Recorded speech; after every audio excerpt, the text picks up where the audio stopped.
Scary movies and pop culture pretty much go hand in hand with each other. So that's why I'm doing this brand new series which takes scary movies and looks at them through a paranormal lens in order to try and decode them. And for today's episode, well, we'll be deconstructing one of my favorite scary movies, The Ring.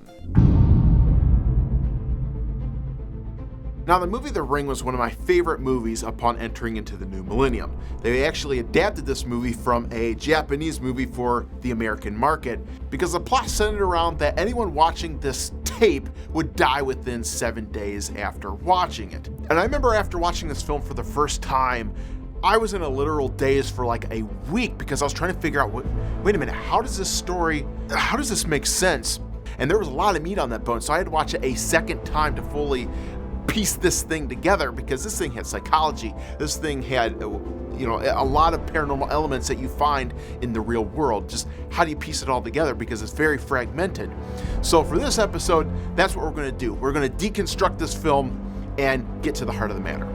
So first off, let's tackle this by tackling the history of the main character, the main horror character, Samara.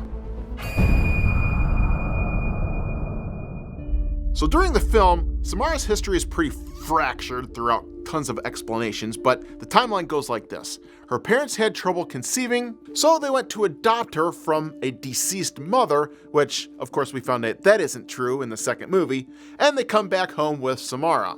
Now after this happened, Anna, which is Samara's mother, began seeing visions, getting very bad images in her mind, and bad events started plaguing the island. And this, of course, ranged from harsh winters to no fish caught during the fishing season that year. And the crazy thing is that Samara had weird powers. She could manifest things in her mind into reality, which meant that she could bend reality to her will and twist it as need be, because as we see, she can make x-rays out of her toys, and these include things like rocking horses, syringes, dolls, trees, dinosaurs, jacks, the list goes on. And as she grew up, she got more powerful and her dad began getting visions as well. So in order to alleviate some of these powers harming the parents, well, they moved her room to the barn, and not just the barn, but high up in the barn, all by herself. And this room, of course, was decorated with things like TVs and other items that turn up later in the film.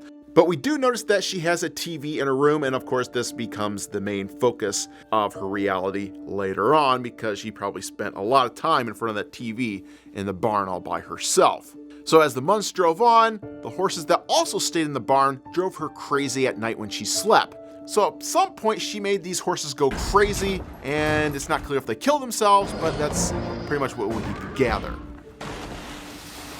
During this time, she was taken to many doctors, they interviewed her on tape, and that's where we see this darker side of Samara start to manifest. And I'm sorry, it won't stop. And at this point, we can kind of gather that Samara is probably demonically possessed, because when you look into exorcisms and cases of exorcists, they will often say that the person being possessed has the ability to manipulate reality, and that's what seems to be happening with Samara here. So at some point, things took a very dramatic turn, and her mother was at her wit's end, so she took Samara to the countryside where a tree overlooked a well. And then, there's no light way to put this, she tried to kill her and tossed her body down the well. Unfortunately, she thought she killed her, but nope, she was still alive. And Samara lived in that well for 7 days, being wet, cold, and staring up at the ring of light caused by the slight opening from the top of the well. Samara's mother then becomes overwhelmed with such grief that she jumps off a cliff to her death.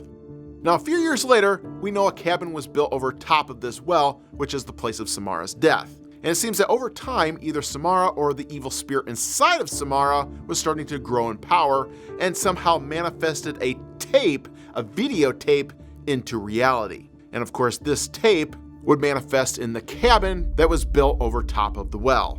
Now, the contents of this tape contained all the random memories from Samara leading up to the events of her death and even some after her death.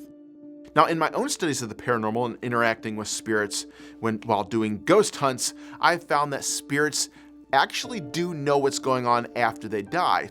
How do you know about her? For Anna's death to be on this tape something that happened after Samara's death is not out of the realm of possibility. So, yep, that is on the tape as well.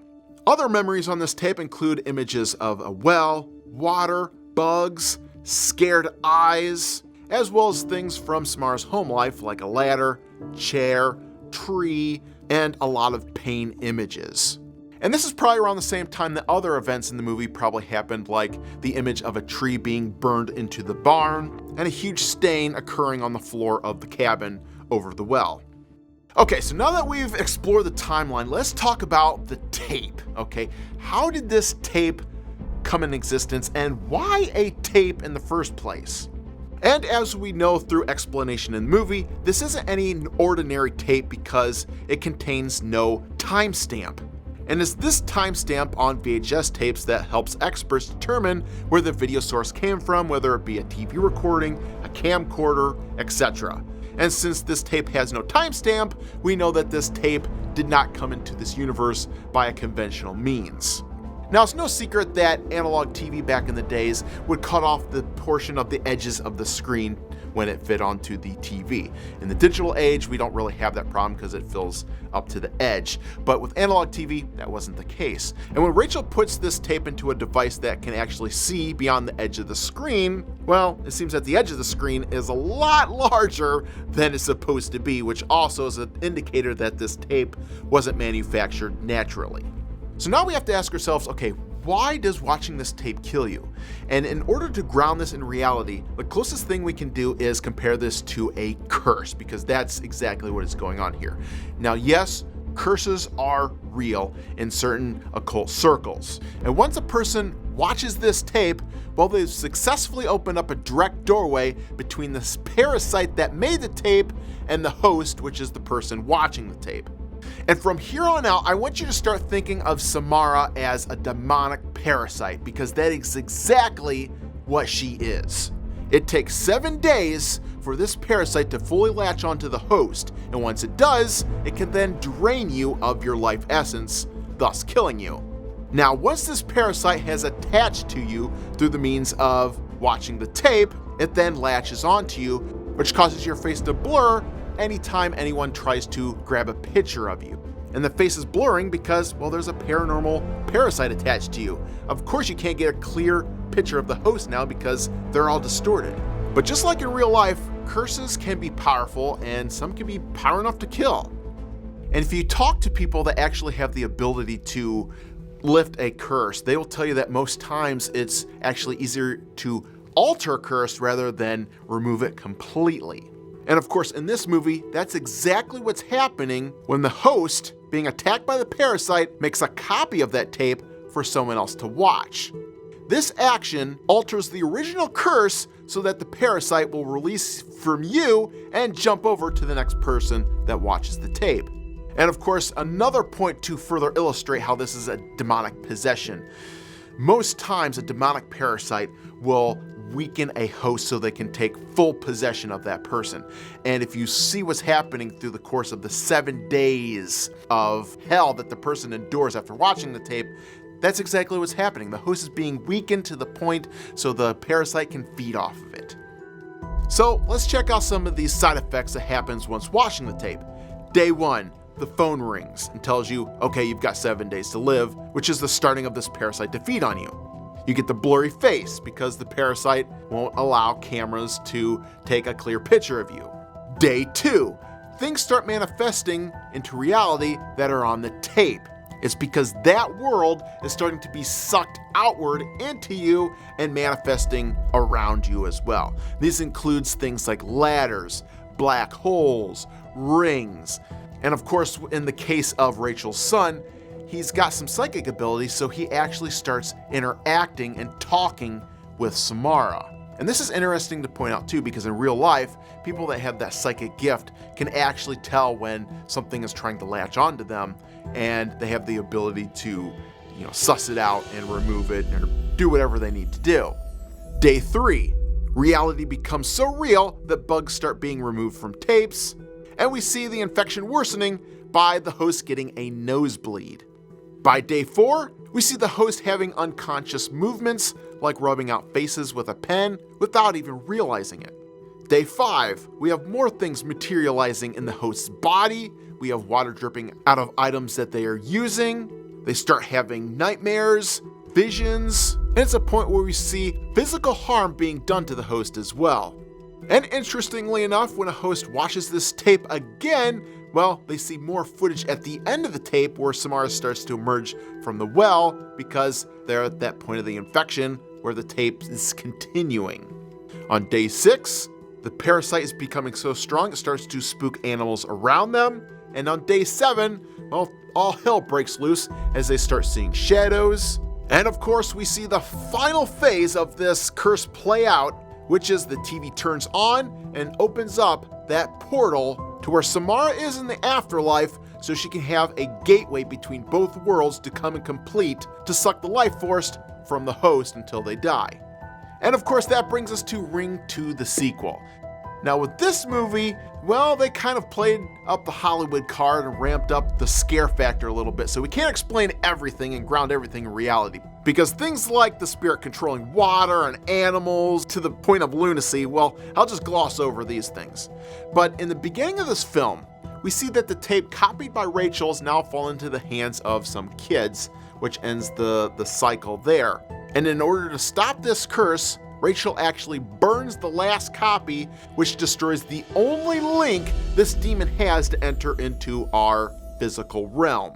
Now, since this was her only means of crossing over into this world, well, the demonic forces are not going to stop there. They're going to find other ways to interact with our realm.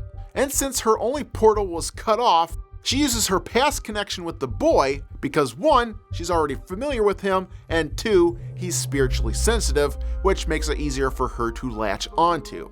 And one thing I love about this movie is that it really drives home the point that the TV was actually Samara's gateway into her own pocket universe that she created in the spirit realm. And we see this very clearly when in the movie's intro, her victim is sucked into the TV universe first before the life force is sucked out of him. And here again, with me studying the paranormal and interacting with spirits, I find out that this is really grounded in reality. I find that spirits, mostly confused spirits that don't know that they've died, what they do is they create their own pocket universe because they can manipulate reality to their very whim. And sometimes you can feel it, many times if it's very negative, you can feel it. It's so strong, it's like, wait a minute, there's something bad in this place. God, I'm feeling so weird right now. And that's exactly what Samara has done in her corner of the spiritual world. She has created this pocket universe.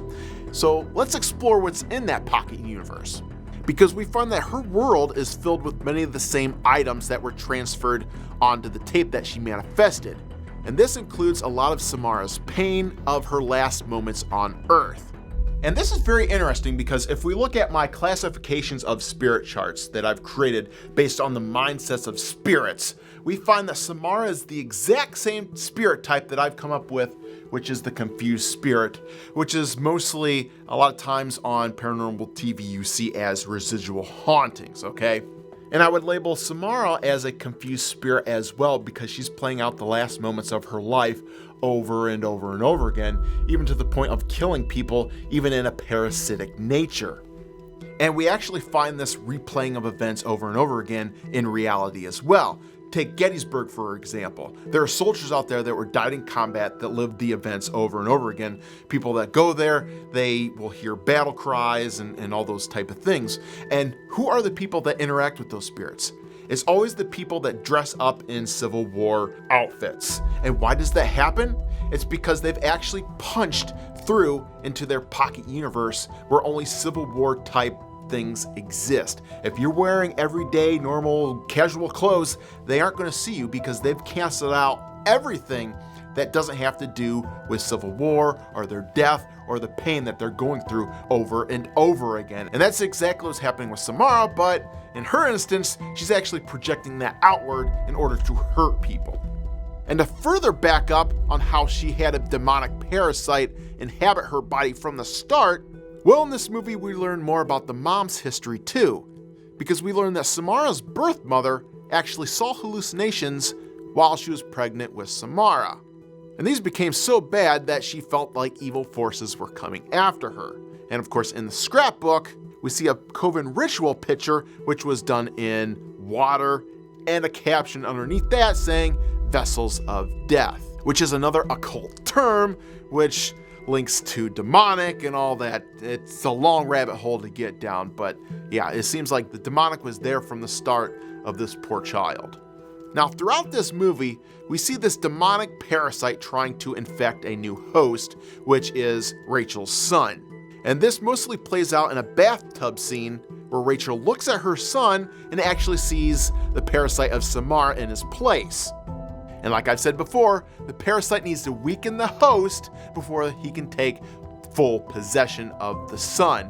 And this manifests throughout the movie through fear, bruises, and nightmares, among others. So these instances are another true real-life event that happens in exorcism cases. And of course, it's this bathtub scene where parasite and host become one because, well, he's been weakened to that point.